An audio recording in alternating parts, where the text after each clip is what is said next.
এমন স্বাদে কলিজা রান্না করলে খেতে ভীষণই মজা হবে।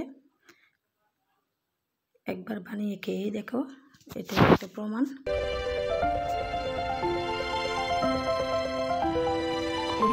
আসসালামু আলাইকুম ফ্রেন্ডস, কাছের এবং দূরে যে যেখানেই আছো, আশা করি আল্লাহর রহমতে সবাই ভালো আছো।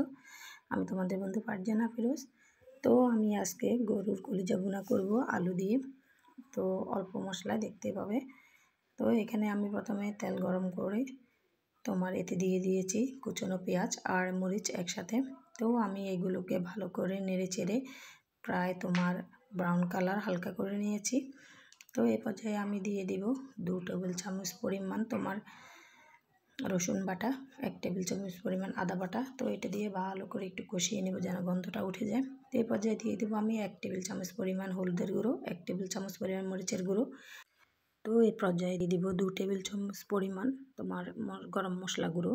এমন মশলা এটা দিয়ে সব রকমের মাংস রান্না করা যায়। এই পর্যায়ে দিয়ে দেব আমি সামান্য পরিমাণে লবণ আর দিয়ে দেব সামান্য পরিমাণে পানি। পানিটা দিয়ে ভালো করে মশলাটাকে তেল ছাড়া নিব। এই পর্যায়ে দিয়ে দেব আমি আগে থেকে ভেজে রাখা লবণ আর হলুদ দিয়ে যে আলুটা ভেজে রেখেছি এটা। তো এটা দেওয়ার পরে দিয়ে দেব আমি আগে থেকে লবণ আর হলুদ দিয়ে সামান্য সিদ্ধ করে রাখা তোমার কলিজা। তো এগুলো দেওয়ার পরে ভালো করে 5-6 মিনিটের মতো কষিয়ে নিব। নেওয়ার পরে আমি দিয়ে দিব পরিমাণ মতো পানি। এই পানিটাতে ভালো করে কষানো হয়ে গেলে দিয়ে দিব আমি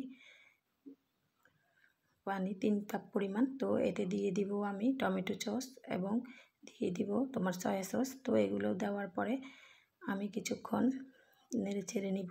নেওয়ার পরে এদিক দিয়ে আমি তোমার আদা বেরেস্তা করে রেখেছি। তো আদার বেরেস্তাটা আমি উপর থেকে ছড়িয়ে দিব। দেওয়ার পরে মাশাআল্লাহ দেখতেই পাচ্ছ আমার মাংস এরকম হয়ে গেছে। মাশাআল্লাহ যেমন লোভনীয় হয়েছে দেখতে, তেমন খেতেও মাশাআল্লাহ খুবই সুন্দর হয়েছে। এটা হচ্ছে আমার কলিজা ভুনার ফাইনাল লুক। মাশাআল্লাহ কেমন হয়েছে দেখতে পাচ্ছ তোমরা। এটা কালারটা এত সুন্দর হয়েছে আর স্মেলটা এত ভালো আসছে যা বলার বাইরে। তো সবাই ভালো থাকবা, সবাই সবার জন্য দোয়া করবা। আল্লাহ হাফেজ।